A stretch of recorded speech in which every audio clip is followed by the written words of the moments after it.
atraso, o trânsito não está fácil na cidade, você vê o que está acontecendo.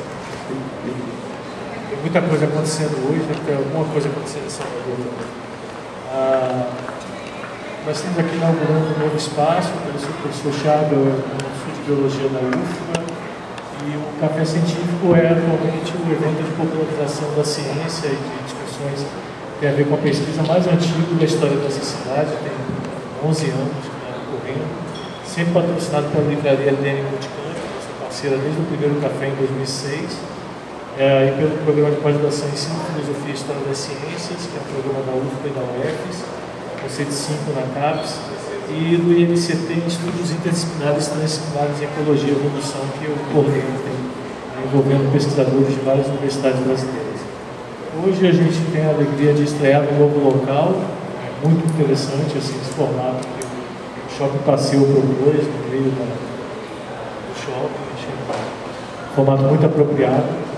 E a gente recebe o professor Wilson Gomes, da Faculdade de Comunicação da Universidade Federal da Bahia, também coordenador do INCT em E-Democracia, ele diz com mais detalhes, e que vai falar sobre um tema candente na realidade nacional atual, que é o papel, na realidade nacional não, mundial, né, que é o papel das redes sociais na política. O professor Wilson vai falar de 30, 40 minutos, depois a gente abre a discussão com vocês, depois a gente tem uma sessão em que o Wilson vai assinar o livro para as pessoas que o adquiriram nos seus livros recentes, lançamento recente. Passar a palavra para o primo para falar alguma coisa, para estreia aqui hoje. Boa noite. Primeiramente, somente agradecendo a presença de todos os que conseguiram chegar até aqui, né? Também agradecer ao shopping que topou a gente iniciar essa experiência aqui no shopping. A ideia do café sempre foi ser em local aberto, né? E aqui nós temos uma segunda intenção, que é também divulgar a nossa livraria, que fica aqui no primeiro piso. De nossa parte, acho que tem mais alguém para agradecer?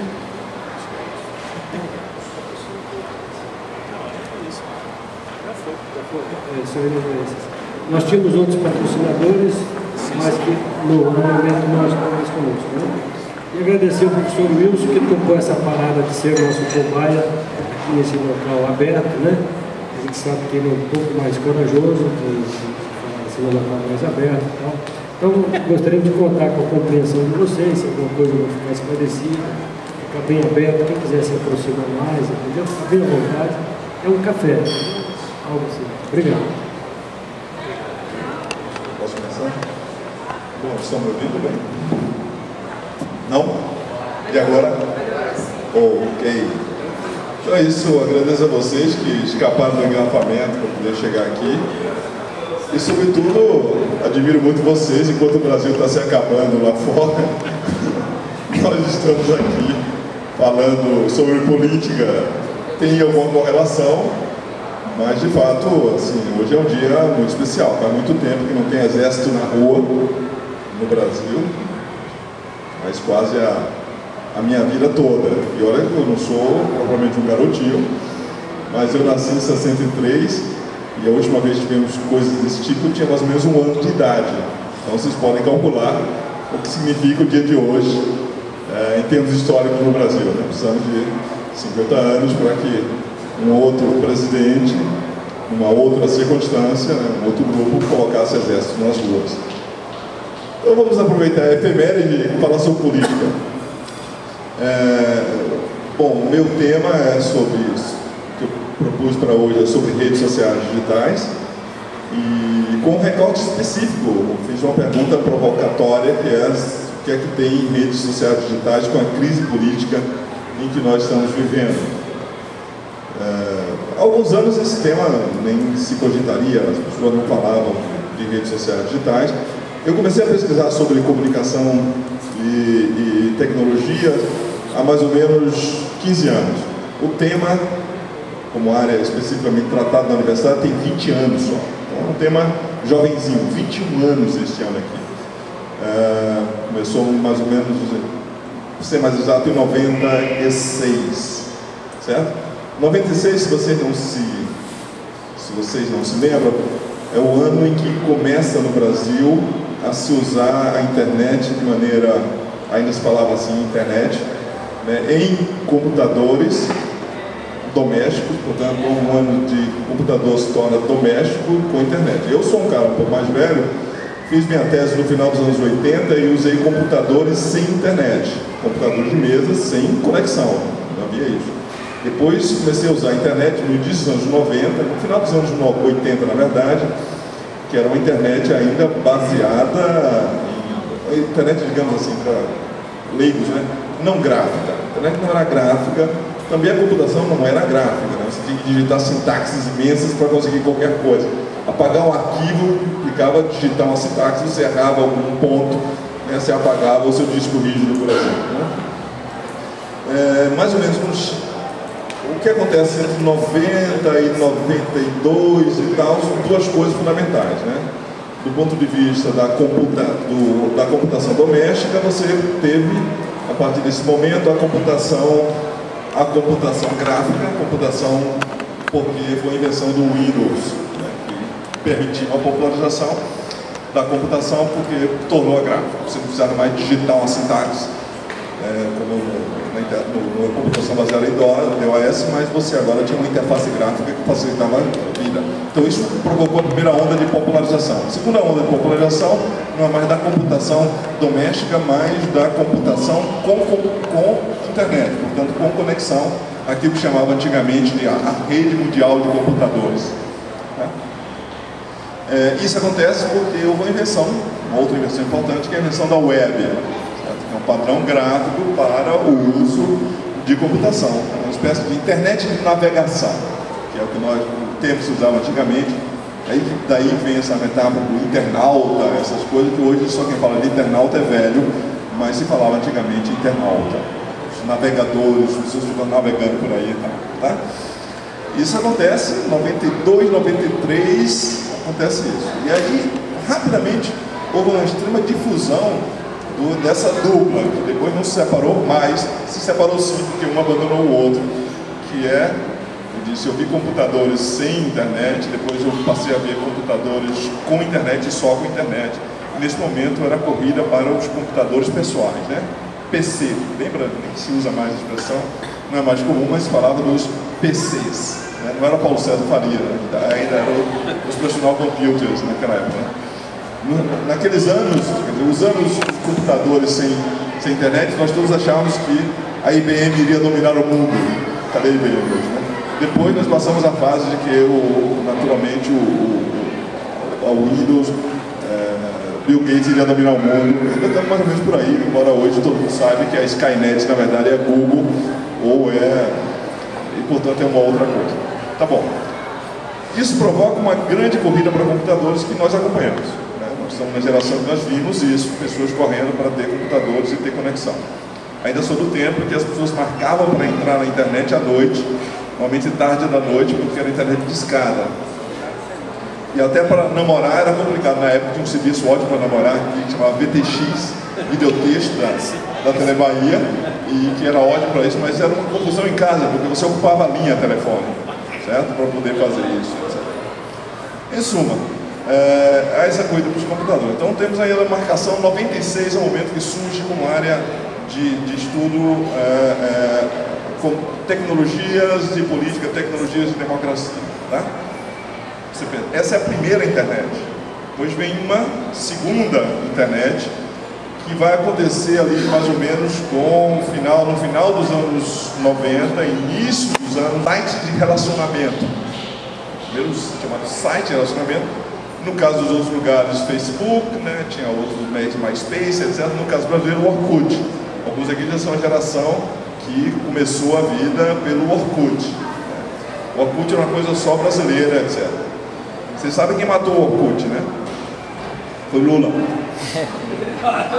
E dentro das coisas, Lula acabou com o Orkut, porque com a ascensão da nova classe média, que aí aconteceu a partir, portanto, do início do governo Lula, a ascensão da nova classe média, essa classe média correu para o computador de mesa, né, o que chamava o PC, com internet. Todo mundo queria um. E a primeira coisa, o objeto de desejo de todo mundo conseguia um computador com internet, era ir para o Orkut. Como a antiga classe média não gosta da nova classe média, não gostava e continua não gostando, fugiu para o Facebook. E foi aí que correram por todo o Facebook. E claro, acontece a mesma coisa, eu dou exemplo dos meus alunos, isso, a relação em redes sociais era como os pisos do Iguatemi, né? Primeiro piso por classe social, primeiro piso mais pobre, mais subindo, vai ficando mais rico, etc.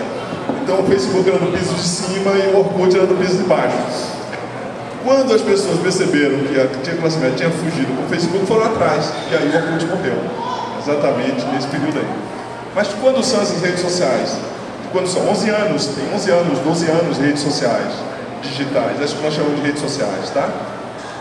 Então isso acontece, essa segunda internet nasce há 10 anos, 12 anos no máximo, que a segunda não é a mesma, tá? Não se iludam, porque enquanto que os mais pobres, a classe que chegava, corriam, no caso brasileiro, para o computador perto de mesa, os mais que tinham mais dinheiro correram para os computadores móveis. Então a época daquela que chamava os laptops, né? Lembra? Os laptops, laptops e todas as outras formas aí, os notebooks, foram espalhando uma série de plataformas, mas o básico daquelas plataformas eram plataformas móveis, chamadas dispositivos móveis, certo? E o que vai acontecer nos anos 2000, em 2003, 2004, 2005 até 2008, em velocidade diferente, a depender do país, né? Na Europa foi numa velocidade, na Ásia foi numa velocidade, outra, no Brasil foi em outra velocidade, foi a corrida para os dispositivos móveis. E cada vez mais dispositivos mais móveis e cada vez dispositivos mais leves, menores, né? Então, os telefones, que não tinha entrado na história ainda na minha narrativa, também começaram a fazer parte da história aqui. Eles serviam para telefonar, lembra do telefone servia para telefonar? Agora, meus filhos não sabem, aliás, acham muito invasivo telefonar, né? Telefonar é uma coisa chata, antipática. Quem é essa pessoa que telefona? Certo? Telefonar no dia do aniversário é quase uma declaração de amor, né? Uma jura. Essa pessoa deve estar apaixonada por mim para me telefonar no dia do aniversário. E o telefone fixo hoje é somente para os anúncios de banco, né? Propaganda de banco, telemarketing. E agora deu para aparecer aqui em Salvador, o cara faz propaganda de cemitério, né? Túmulo, cemiterial, não sei o que, etc. Então, é um bom sinal, é bem a metáfora daquilo que aconteceu com a telefonia. Mas o telefone celular, que era o chamado tijolão, que era grande, que depois diminuiu para ficar portátil, depois precisou crescer de novo, porque para ele veio, convergiu a tecnologia da conexão, a internet, certo? Então, eu vi a internet sem computador, eu vi o computador sem internet, vi a internet com o computador, e nós todos hoje estamos vendo a internet, ou a conexão, sem computador novamente, agora sem computador.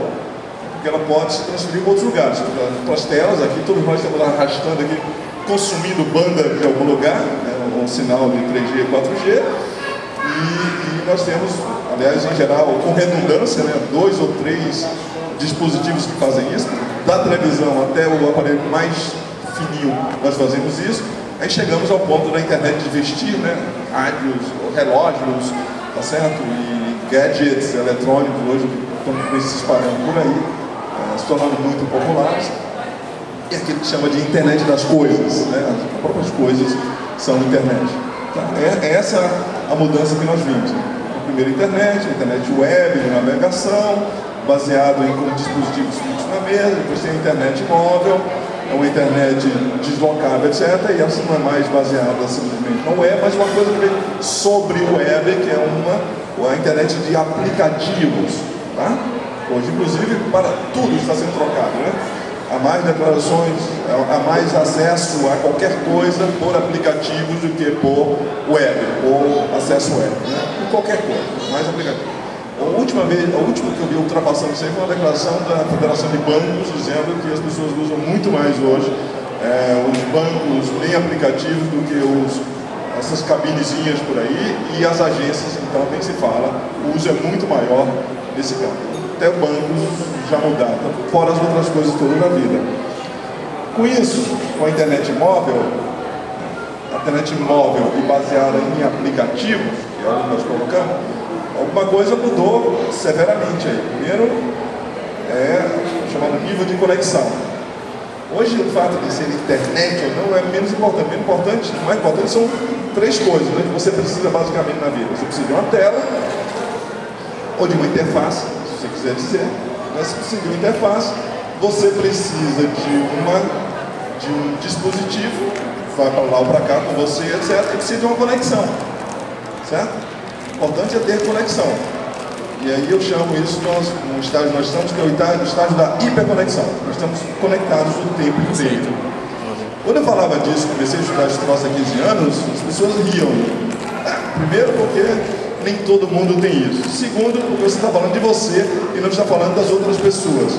Pois é, hoje você vê os seus pais e os seus avós, 80 anos e tal, com o telefone de dedinho, certo? E ficam todos muito felizes quando você faz uma ligação pelo vídeo do WhatsApp, por exemplo. Né? Poder falar sobre isso. Minha mãe viciou nisso, fica toda feliz de receber ligações dessa natureza no celular de dedinho. Então, na verdade, se popularizou ao extremo, né? WhatsApp, por exemplo. WhatsApp é uma rede complicada por muitos aspectos, etc. Mas o meu pedreiro tem o WhatsApp, o cara que conserta o ar-condicionado no laboratório da minha casa tem o WhatsApp. Quer dizer, as pessoas do setor de serviços, as mais pobres, a gente se comunica pelo WhatsApp. Basicamente isso. Para eles foi um mecanismo de inclusão social terrível, enorme, o WhatsApp, por exemplo. Tá? Significa que todos esses dispositivos, essas coisas, tinham outras finalidades na vida, não foram desenhados para isso, né? Facebook foi para você, para rapazes pegarem garotas, né? Hoje é mil outras coisas que você faz com o Facebook. Aliás, não é a melhor coisa para essa finalidade original, né? Mas para finalidades derivadas, é ótimo, por exemplo, para fazer outras coisas. O WhatsApp era para uma coisa, não se imaginava que ia ter um WhatsApp de pedreiros, né? Ou para disseminar notícia falsa sobre política, por exemplo, né? O submundo da política, a esgotosfera da política desliza pelo WhatsApp velozmente, etc. Tá?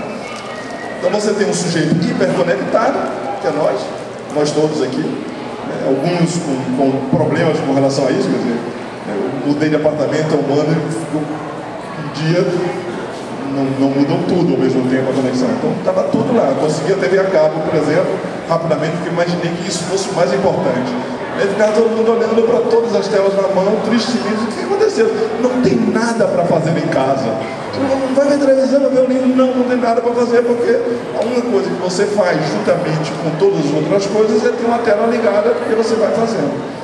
A função principal, segundo o escritório do Twitter, mas também já deve ser do Facebook do Brasil, tem duas funções básicas. A primeira é, naturalmente, consumo de informação, ainda é. A segunda é, a terceira é o microtédio. O microtédio é ótimo, né? O microtédio nos assola em muitas circunstâncias. Inclusive, vocês podem ficar entediados em situações onde não ficariam. No jogo do Bahia, certo? Pode o cara ter um microtédio. Ou na aula do professor, como é muito comum. Enquanto isso, então no microtédio, lá, quando você espera, ou no elevador, etc., você mata o tempo nisso. Mas a segunda função é a função chamada segunda tela, o second screen. Segunda tela é, você está vendo a novela e está no WhatsApp. Você está no cinema e está no WhatsApp. Você está vendo um filme de televisão e você está no WhatsApp. Ou você está em outras coisas, em qualquer uma das telas. Não tem coisa melhor do que ver debate eleitoral no Twitter. Né? Não no Facebook, no Twitter, que é legal, por exemplo. Né? Ou para debater sentenças da Suprema Corte, né? No Twitter, na hora que o cara torce pelo seu juiz contra aquele outro, etc, etc. Tá? Essa circunstância da hiperconexão muda muito. Estando hiperconectados, estamos conectados o tempo inteiro, algumas coisas são importantes. Primeira coisa, é o fim da descontinuidade radical entre aquilo que se chamava a vida online e a vida offline, né? De que, não, eu lembro do tempo que as pessoas diziam assim, sai da internet, minha filha, né? Não tem coisa mais velha do que sair da internet. Ninguém sai da internet. Tanto que na manifestação de 2013, as pessoas levavam cartazes, os meninos lá, quando ainda tinha um romantismo nas manifestações, meninas levando cartaz e onde estava escrito, eu saí da internet. Na verdade, não tinha saído da internet, porque, ironicamente, eu recebi esse cartaz pelo Facebook. Certo? Na verdade, ela foi para lá, postou no Instagram e eu recebi no Facebook o cartaz dela. Então, ninguém sai da internet, porque não precisa sair, mesmo porque não há descontinuidade entre um mundo e outro. A ideia do sair da internet era gozado porque parecia assim, você entrava num mundo paralelo, né, como o coelho branco de Alice, né? Alice seguiu o coelho e entrou no mundo paralelo, Wonderland, e aí, então a internet era mais ou menos isso que ela diz. Nós somos pessoas muito especiais, entravam naquilo ali, né? Eu entrei na internet. E começaram a criar uma expressão, né? Lembra uma expressão de hoje, de velho também? Você entrou no mundo virtual. Tinha placa lá, mundo virtual, não sei pela realidade virtual, sexo virtual. Era todas essas coisas que chamavam virtual, etc. Hoje não faz o menor sentido, né? Ninguém entra na internet, ninguém sai da internet, você não se desconecta. A internet vai com você, as conexões vão com você para onde você quer que esteja, onde quer que você esteja. Inclusive aqui agora que nós estamos, né? Nós estamos sempre conectados, mesmo que você não esteja olhando a tela, você saberá o que aconteceu daqui a pouco. Eu estava dando aula quando aconteceu os episódios de Brasília essa tarde, eu acompanhei tudo, pude acompanhar tranquilamente. Se eu não quisesse, não teria problema, eu estaria no meu celular e eu veria depois. Uma símbolo de atualização constante. Então você não está desconectado também, os dois universos não se desconectam. Você está namorando e conectado, você está conversando com sua mãe e conectado, você está vendo novela conectado, você está trabalhando e conectado, você trabalha por causa das conexões, né? Marcar o jogo de tênis, meu colega de tênis, marcar o jogo de tênis com minha turma se dá pelo WhatsApp, marcar compromisso também, às vezes anota, um estudante chato, tudo isso ocorre pelo meio de conexão o tempo todo, etc. Não sei como seria a vida da gente sem isso. As pessoas não fazem nem guerra hoje, nem namoram, nem marcam nada hoje se não tiver conexão. As conexões são essenciais para isso. Tá? Então, com isso houve um fenômeno que é aquele que eu vou chamar de digitalização da vida, de uma maneira. Tudo se tornou digital e conectado. Todas as coisas da nossa vida, procurar o preço, fazer compras, se informar, se orientar, resolve aquela chamada nossa necessidade de orientação no mundo, né? Inclusive política, baseado nisso. Essas são as premissas básicas para vocês entenderem o que acontece com a política. Vou sentar só um pouquinho, tá? Com a política e a crise. Porque o que nós vimos, portanto, é isso. Você de repente tem um conjunto de pessoas muito conectadas, que encontram arenas e alcances para o seu discurso, para o que eles pensam, para o que eles desejam, né, que são arenas para além do que são os seus ambientes existenciais, né?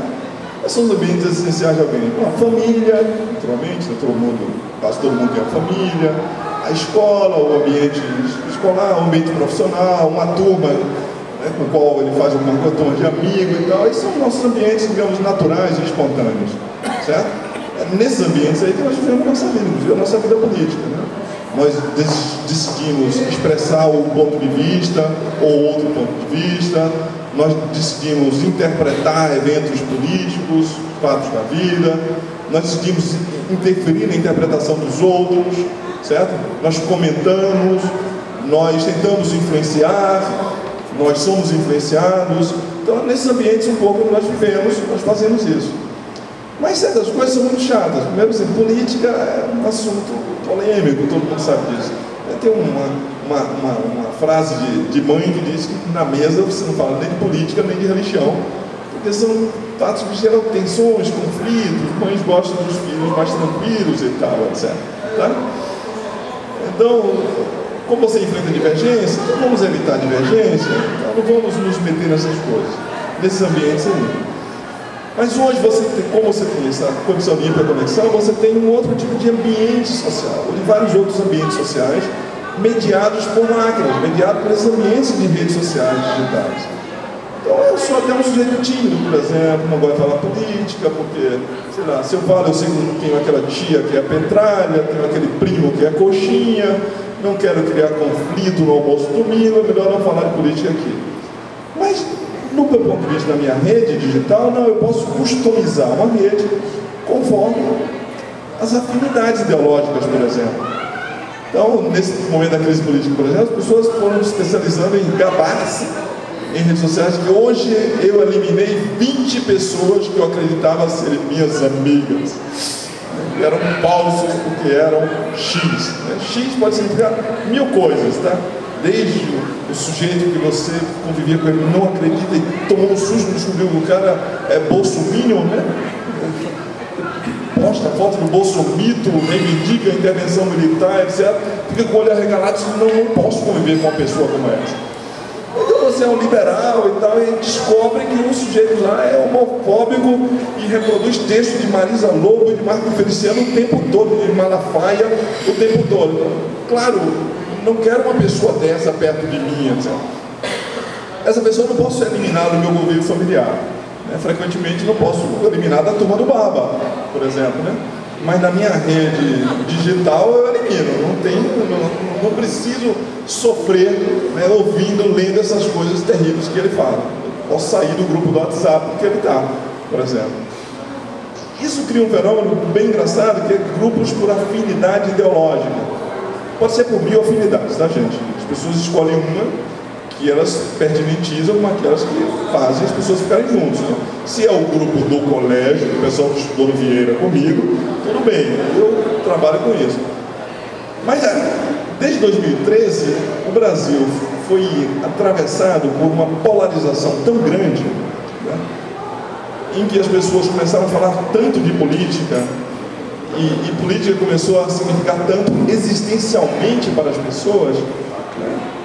Praticamente hoje é difícil um indivíduo que não fale de política, que não se envolve em política, não tem uma posição política, certo? Ou não, pelo menos não vive o desgosto da situação política por alguma razão. Isso acontece basicamente, já vem acontecendo há algum tempo, desde 2013. Eu sou da geração de pesquisadores da área de política que lamentava imensamente a diminuição da participação popular em política. Tinha cada vez mais gente tinha cada vez menos gente que participava da política, tinha cada vez mais gente que se afastava da política. Alguns não queriam nem saber, não tinha o menor interesse. O interesse político foi descendo dos anos 60 até os anos 2010, por aí, o interesse político, o acompanhamento de político foi decrescendo em velocidade galopante. Com isso também todos os índices de participação.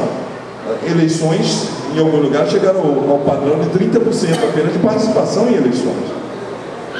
Pois bem, por causa de redes sociais, em grande parte, por causa de outras coisas também, no caso brasileiro, as pessoas de repente voltaram a falar de política. Todo mundo começou a se interessar por política. Então eu até brincava, né? Chegou um momento que o Brasil tinha 200 milhões de técnicos de futebol. Todo mundo dá palpite em escalação, em táticas, né? Julgar a arbitragem, etc, etc. Tudo bem, fazia parte da nossa tradição esse palpite geral sobre futebol. Depois começamos a palpitar sobre roteiro de telenovela, né?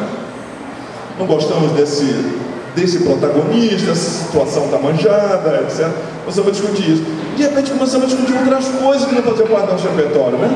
Julgamento de sentenças da Suprema Corte, né? Discutir políticas públicas e algumas bem complicadas, né? Política energética nacional, tendo um pouco disso, mas tudo bem, etc. Eu sei que isso vai afetar a minha vida e qualquer coisa. Aliás, chegou um determinado ponto que a gente discute qualquer política pública, não importa a competência, pode vir que eu traço qualquer política pública, etc. E tenho posições severíssimas, né? Na qual eu aposto a minha vida, né? A minha integridade, e decido quem presta e quem não presta em relação a isso. Eu discuto, passamos a discutir, inclusive, o jogo político, né? A política jogada, a política, né, como arte, né, que acontece todos os dias. Essa, então, nós tiramos de letra. Somos todos analistas políticos. Eu brinco um pouco com os meus amigos mais próximos, porque é o seguinte, eu tenho amigos que estudam coisas bem raras. Schabel é um sujeito que estuda coisas sofisticadas. Ninguém fica desafiando Schabel nas coisas que Schabel pesquisa. Eu tenho um amigo que estuda pelo de cachorro, cheiro de pelo de cachorro. Trabalha com química de aerossóis, então é daí. Ninguém desafia ele. Eu tenho um amigo, um infeliz de um amigo, que ele estuda um fungo que só se acha na Antártica, ele tem que fazer expedições para buscar o fungo, para poder estudar o fungo. Tranquilo, é sofrido fazer isso, mas o cara, ninguém desafia ele. Agora você diz assim, o que é que você faz? Não, eu analiso política. Todo mundo analisa política melhor que você. Né? Do meu grupo do WhatsApp, eu sou a última opinião a dar, porque a minha opinião é absolutamente irrelevante. certo? Todo mundo no meu grupo de tênis, todo mundo no meu grupo de futebol, todo mundo da galera da família sabe muito mais do que eu sobre isso, sobre qualquer coisa. Porque para falar de política e democracia, você não precisa saber nada, você precisa estar vivo no mundo, isso nos afeta, logo eu sei, e sei mais do que você. Então é essa a tragédia, você tem uma especialidade que é absolutamente não respeitada, porque todo mundo, que graça tem, deve ser como ser técnico de futebol, né? Que graça tem se todo mundo sabe tática de futebol mais do que eu, né? Se todo mundo analisa a política com maior competência do que eu. Esse é um fenômeno que aconteceu neste momento no Brasil. Todo mundo sabe tudo sobre política, todo mundo comenta sobre isso. Então como política se tornou uma coisa pertinentizada, né? Separada, destacada, as pessoas começaram a organizar suas vidas em meios digitais, não mais por outras afinidades, né, como havia num determinado momento, mas por afinidades políticas. Eu gostava tanto daquela menina, né, me acompanha desde o Clube do Vieira, estudamos juntos, não sei o quê, que decepção descobrir que é bolsonarista, né? Ou que é petralha, ou que é coxinha. Certo? E chegamos aos limites. Como há, por outro lado, uma espécie de, nesse momento, que é também muito interessante, em termos de vantagem democrática, que é uma espécie de politização dos temas que não são considerados temas tradicionais da política. Isso se deu nesse ambiente aqui. Então, temas relacionados, por exemplo, a direitos reprodutivos, questões de gênero, as mais variadas questões relacionadas a gênero, né? Desde o igualitarismo básico, né? De direitos e de salário e de respeito, o problema do respeito às mulheres, todos esses temas, por exemplo, que eram temas não políticos tratados em outras instâncias, foram extremamente politizados e discutidos politicamente. Ambientalismo se tornou um tema, as pessoas discutem questões ambientais, né? Isso é interessante. Questões relacionadas à orientação sexual, né? Se teve um tema que se beneficiou imensamente de redes sociais, da politização desse tema, foi a questão homossexual. Foi discutida largamente, com piadas, posições puderam ser apresentadas muito claramente. Há um debate claro, continuado, né? Inclusive que se avançou bastante nessas questões relacionadas não é somente a luta por direito, mas a luta por estima social, por respeito, por reconhecimento, né? São temas relacionados a isso. Então, você pode multiplicar isso por uma série de temas que eram temas sociais, mas não necessariamente temas políticos, que são tratados politicamente nesse ambiente. Isso é bom, por exemplo. Mas também, por outro lado, como tudo nesses ambientes, costuma refletir polarizações. Então chega um momento que os grupos se formam, né? Você tem ali 10 igrejas absolutamente dogmáticas, né? Se enfrentando e colidindo, negócio, e pronto para enfrentar os adversários, qualquer um que ouse hesitar. Chegamos ao ponto no Brasil que hesitar já é sinal de inteligência quando se trata de política, porque as pessoas não hesitam mais. Voltando ao tema, já terminando aqui, quanto tempo já tem? Meia hora, pronto. Terminando aqui. Então, o que isso tem a ver com crise política, por exemplo? A crise política brasileira, de alguma maneira, reflete essa situação de um conjunto de pessoas hiperconectadas, de alguma maneira, eu odeio essa palavra, mas de vez em quando tem que usar, empoderadas, de alguma maneira as pessoas têm um lugar, assumem a possibilidade de falar e de ser ouvido, de ter um público, né? Vou dar exemplo da minha própria pessoa, né? O professor universitário, primo é livreiro aqui, conheço bem isso. Livrarias os editores não publicam mais livros universitários com 3.000 exemplares, como se usava fazer, digamos, há 20 anos. 3.000 exemplares já é muito. Então, 3.000 exemplares é uma coisa, o cara vai bombar. Em geral, 1.000 exemplares o cara publica, no máximo para isso, certo? Pensar aquelas edições de livros em espanhol de 20 mil, 30 mil, não existe isso. Ou seja, você escreve um livro, dá um trabalho desgastado de escrever um livro, mas ninguém tem a esperança de vender 3.000 volumes do seu livro. Ninguém, realisticamente, não tem essa esperança mais. Isso é menos do que as universidades no Brasil. Se cada universidade tivesse uma biblioteca e comprasse um livro para professor, você teria muito mais do que isso, por exemplo. Tá? Agora, eu faço um post e tenho 300 mil alcances, 300 mil, post besta qualquer. 300 mil pessoas nem isso. Eu não conheço 300 mil pessoas. Eu nunca vou vender livro para 300 mil pessoas. Se eu vendesse 300 livros para 300 mil pessoas, primo seria o meu editor, naturalmente, todos nós ficaremos felizes, né? Mas não é isso que vai acontecer, não. Mas você consegue tranquilamente chegar a casa de 300 mil, 400 mil, 1 milhão de pessoas, facilmente de alcance. Quer dizer, um perfil com uma influência ainda baixa no Facebook pode chegar a 1 milhão de pessoas por mês de alcance. 1 milhão não são necessariamente usuários únicos, mas alcançou 1 milhão de pessoas que leram seus textos durante o mês. 500 mil no Twitter, por exemplo. Então as pessoas se empoderaram porque ganharam plataforma, ganharam alcance, certamente. Então as pessoas a partir desse momento podem ter alcance. E tem muita gente desejando este alcance, né? Na busca deste alcance, etc. A segunda coisa que é relacionada a isso é o fato de que as pessoas, vejam, nos seus ambientes naturais, espontâneos, podem não encontrar acolhida para determinadas posições, sobretudo as posições mais radicais. Né? Tem uma posição mais extremada, sei lá, eu sou ultraliberal, ou ultraconservador, ou ultra de esquerda, ou ultra de direita, ou tem lá qualquer posição esquisita na vida, etc. Posso não encontrar muitos colegas, exceto 1 ou 2 nerds aí que fazem uma espécie de cumplicidade, para compartilhar dessa ideia. Mas em ambientes digitais eu vou encontrar. E vou encontrar um conjunto grande de pessoas que pensam como eu, não importa quanto estapafúrdia seja a minha ideia, não importa quanto maluca seja a minha proposta, ou quanto perigosa ela possa ser, ou benéfica. Porque em ambientes digitais, tudo que pode ser usado para o mal, pode ser usado para o bem e vice-versa. Então, nesse momento, você passou a ter hubs, né, agregadores, de posições absolutamente esdrúxulas, estranhas, né, a qual você agregando multidões. Ontem aconteceu um fato engraçado no Brasil, que foi a demissão de Reinaldo Azevedo. Reinaldo Azevedo é um comentarista político conservador, muito conservador. Quando eu comecei a estudar os conservadores online no Brasil, os conservadores 2.0, eu tinha calibrado a minha escala de muito conservador em Reinaldo Azevedo, é o ponto máximo, certo? O máximo da escala de muito conservador era Reinaldo Azevedo, publicava o seu blog na Veja. O que aconteceu de 2013 para cá é que pouco a pouco gente foi passando para o lado de cá de Reinaldo Azevedo, para a direita de Reinaldo Azevedo e puxando cada vez mais para longe. Certo? Então, Joyce Hasselman, os meninos de Olavão, que também escreviam na Veja, que saiu, o Moura Brasil, o Rodrigo Constantino, né, essas startups de ódio político aí, como o Brasil Livre, Revoltados Online, etc., foram saltando o Reinaldo Azevedo e já estão lá de cá.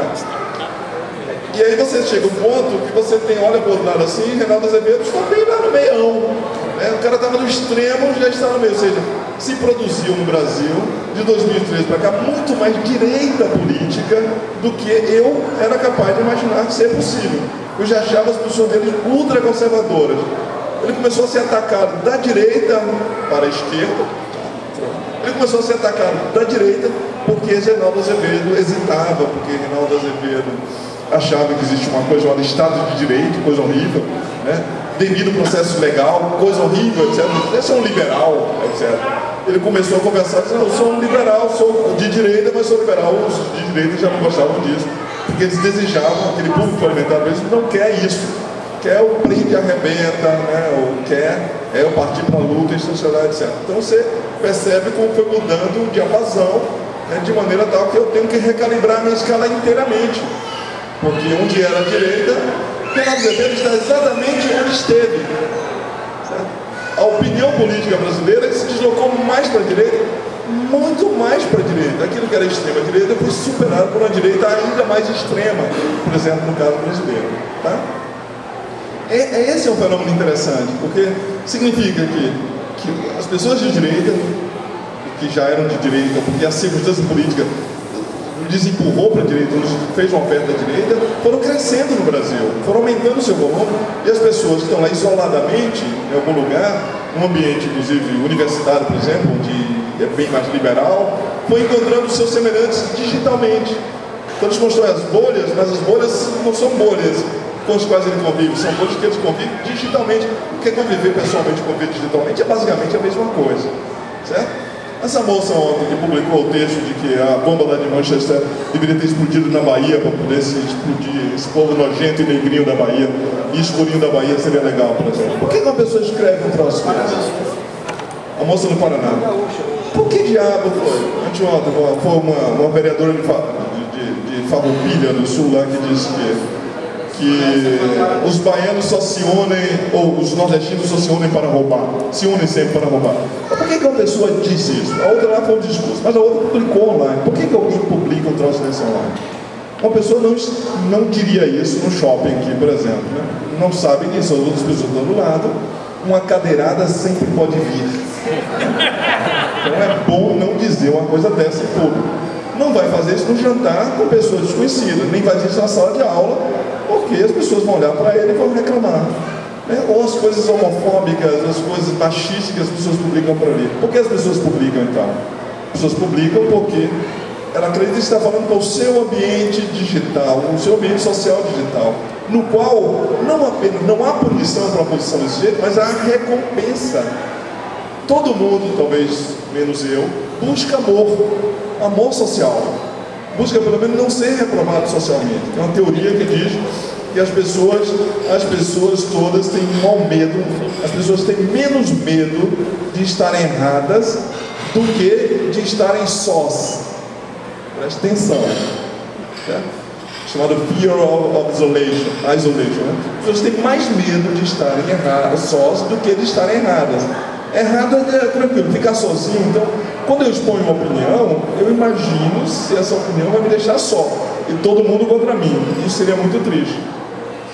Mas se eu imagino estar acompanhado, eu não só exprimo essa opinião, porque eu sei que vai vir amor social para mim, mas eu vou aumentar o padrão, vou dizer coisas cada vez mais bárbaras naquela direção, porque vai vir mais amor para mim, né? E as pessoas vão me recompensar por isso. Esse é o problema com esses ambientes sociais mediados digitalmente. Então, só para terminar, eu diria que, claro, que se produz muita coisa interessante, mas um reflexo desse ambiente da política generalizada, onde todo mundo tem uma opinião política e todo mundo publica a sua opinião política, onde todo mundo pode encontrar a sua tribo, né, e onde não tem posição radicalizada, que não tenha alguém que apoie, que dê likes e compartilhamento e que venha amor, né, nessas circunstâncias, então você imagina que acontece a chamada polarização. Polarização política significa basicamente que o centro, o meio, foi desertado, ele foi abandonado, as pessoas foram para os polos, porque nos polos elas chamam a atenção. Tem cada vez mais gente apagando incêndio com gasolina do que gente construindo pontes, certo? Politicamente no Brasil. E nesses ambientes sociais é a mesma coisa. Eles são um reflexo disso, e ao mesmo tempo que eles tornam isso ainda mais agudo, porque permite que pessoas com posições radicais encontrem a sua turma. Para começar, eu acho que é isso. Obrigado.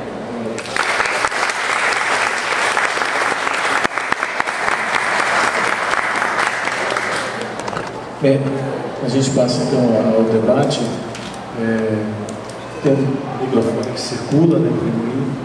Vão se inscrevendo. Se tiver muita inscrição, a gente faz em blocos de 3, mas vamos começar de mão.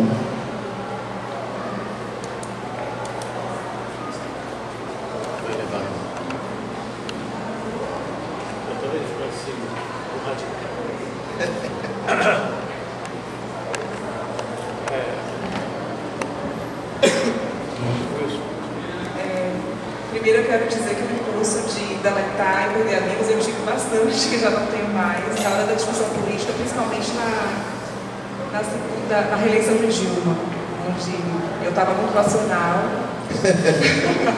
até que hoje eu não falo mais. Só a flor da pele. Aí eu não falo mais de política, eu leio, mas eu não falo mais, porque não dá certo.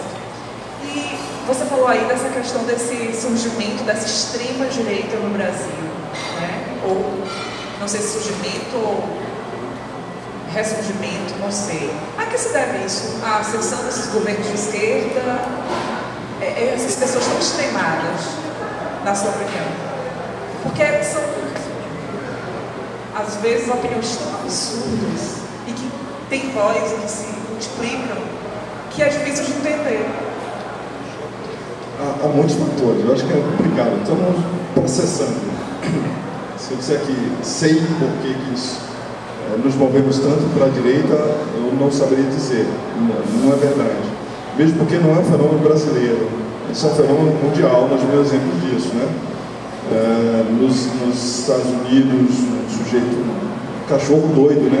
Mad Dog aí, conseguiu a presidência da República, quem diria? Chegou perto disso na Bélgica, na Holanda, na França passou raspando pela segunda vez, está cada vez mais, está crescendo cada vez mais. Já teve o velho Le Pen, agora a Marine Le Pen. Quem sabe se no terceiro round eles não levam.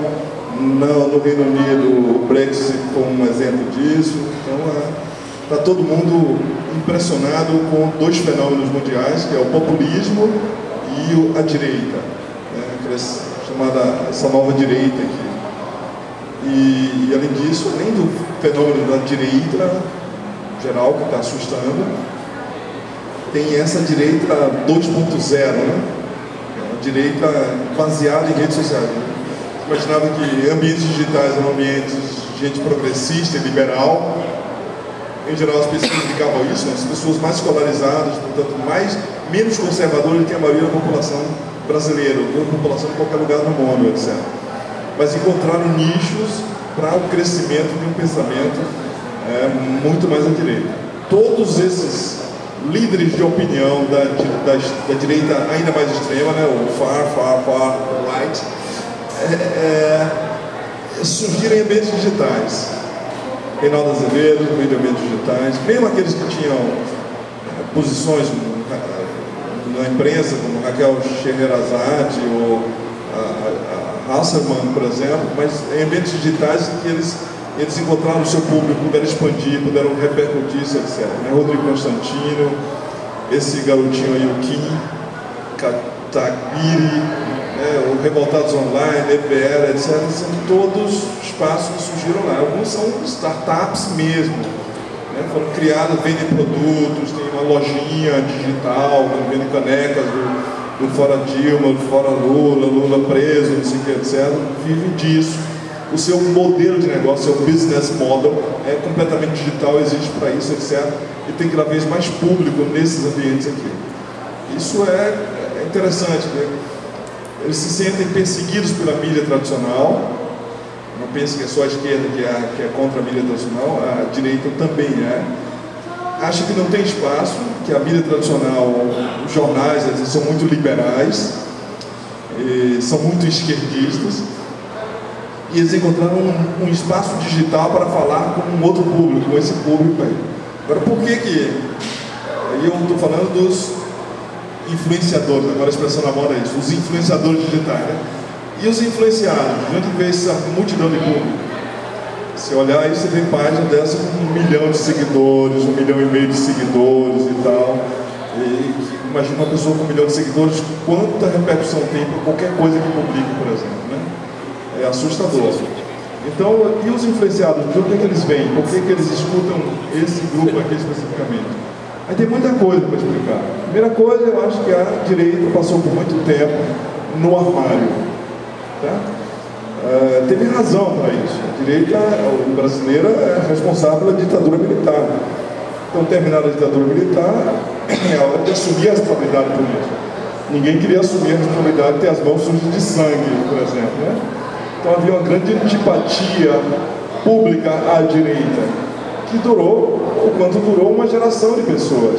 As pessoas que lembravam disso.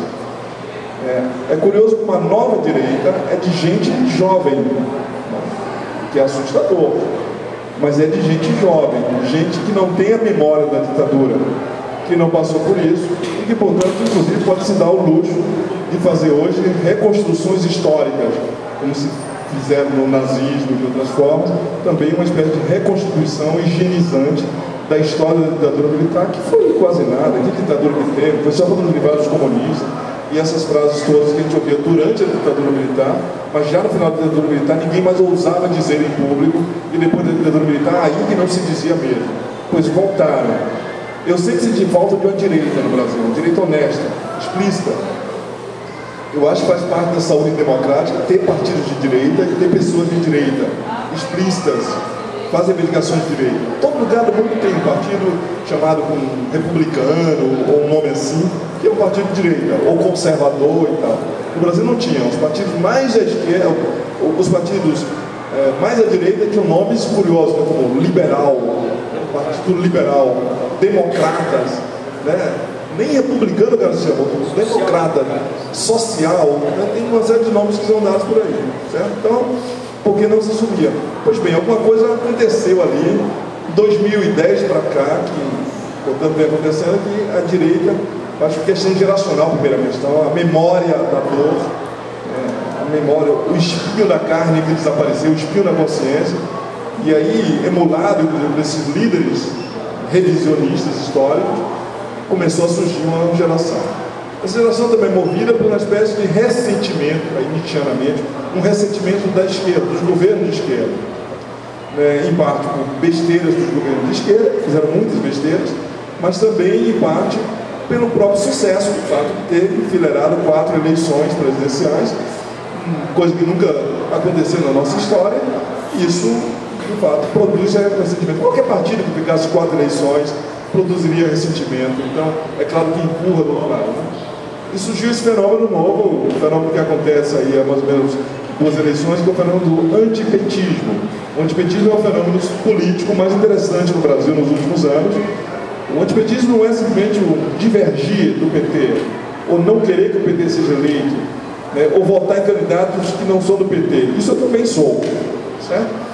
O antipetismo é aquela posição que queria o PT removido para o quinto dos infernos, que quer todo mundo preso, e enquanto não enforcarem, tá certo, o último lulista nas tripas do último petista, não haverá paz no país.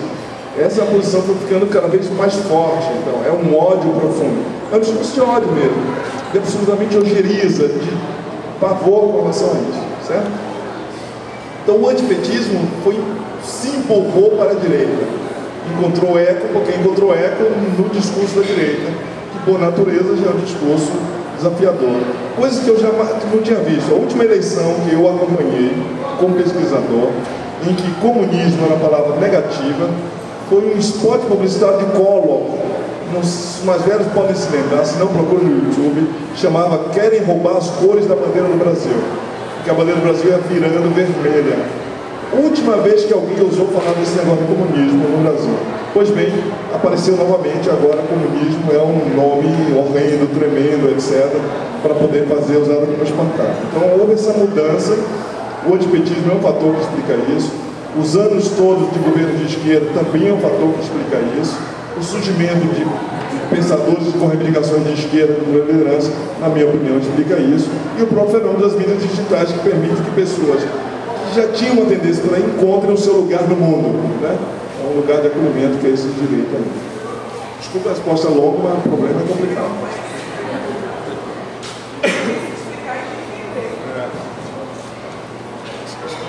Mais questão? Boa noite. Minha questão é sobre essa questão de hoje a gente ter a internet, as mídias, as redes sociais digitais propiciarem esse espaço de fala e como isso interfere na política, né? Em uma publicação sua no Facebook, você diz que de Moro e Lula, onde se espera de Lula atitudes políticas, mas Moro, ele não... um ator jurídico, não sei se você usa esse termo, ele não se espera dele um ato político, mas de um político se espera dessa forma. E essa questão de Moro como exemplo no geral, né? Como essas vozes, essas várias vozes dentro desse espaço digital influenciam esse sistema político, né? Partindo do pressuposto de que as atitudes de Sérgio Moro são influenciadas por essas vozes e que se cria um caça ao petismo, a Lula e a todas as pessoas que estão ali. Não sei se deu para entender, mas... Deu para entender. Não vou endossar tudo com relação a Moro, essas coisas todas, mas digamos assim, que há uma grande influência da política em ambientes digitais sobre a galera de Curitiba, não há dúvida nenhuma, né? Já tem, primeiro assim, o modelo que eles tentam explicitamente imitar, o modelo da Operação Manipuliter na Itália, era um modelo que dependia muito do apoio da opinião pública e, portanto, dependia naquele momento de imprensa. Na Itália era imprensa naquele momento, televisão e imprensa, para poder fazer a Operação Manipuliter. Portanto, essa mediação era fundamental. Agora já não é mais, porque a televisão tem um desafiante à altura, que são os ambientes digitais. Mesmo para chegar à televisão, o sujeito, um tweet de Dallagnol já produzirá uma resposta, um efeito, alguma redação em algum lugar do país, certamente, porque os jornalistas os estão acompanhando em redes digitais, né? Em redes sociais digitais. Segundo, porque há discursos propriamente produzidos por esses ambientes, né? O Moro foi, na véspera do depoimento de Lula em Curitiba, foi fazer um filme de YouTube, né? Postou no YouTube um filme, acalmava o seu partido, né? Praticamente, né? É uma coisa mais um humorismo, por favor, vocês não venham, certo? Falou então, portanto, com um líder de grupo político, uma posição política. Então, claramente é isso. Segundo, são garotos, né? Vocês notam, mas são garotos. Aliás, nesse ponto, acho que das poucas vezes na vida eu tive que concordar com o Gilmar Mendes, né? São os garotos, assim, garotos digitais, garotos desse ambiente digital e que fazem política digitalmente, né? E, portanto, tem uma presença digital, todos têm interface digital. Moro não conduz, mas tem um perfil que é a mulher de Moro que conduz, etc., que publica coisas e tal. E tem uma rede de juízes no Facebook, algumas com coisas pavorosas. De vez em quando o pessoal esquece que está no Facebook, diz umas coisas ou publica umas coisas complicadas em termos de posição política. Se há um problema propriamente dito, está um problema, digamos, uma excessiva politização, no sentido de não ser árbitro da luta política, mas ser parte da luta política. Pelo menos há uma impressão de que isso acontece. Eu não sou dos que já tomam isso como uma evidência absoluta, mas parece muito que é assim, né? Em comunicação política, algumas pessoas foram meus alunos de comunicação política, eu sempre ensino que comunicação política não lida com verdade, não é departamento de verdade, se lida com impressão. Então, o que vale é o que parece ser. Porque em política, nós nos movemos muito mais pelo modo como as coisas nos parecem ser do que pelo modo como as coisas são. O departamento de verdade de comunicação política abre apenas das 9 a meio-dia, enquanto o departamento de aparência funciona 24 horas. Então, ele parece ser, nesse caso. Não há um cuidado para não parecer ser. Lembra do ditado da sua mulher de César, né? A mulher de César não pode apenas ser virtuosa, ela tem que parecer virtuosa, certo? O juiz não pode apenas ser virtuoso, como ele jura que é, e imparcial, como ele jura que é. Ele tem que parecer ser imparcial e virtuoso. E é isso, eu acho que eles não cuidam bem da comunicação própria para produzir essa impressão.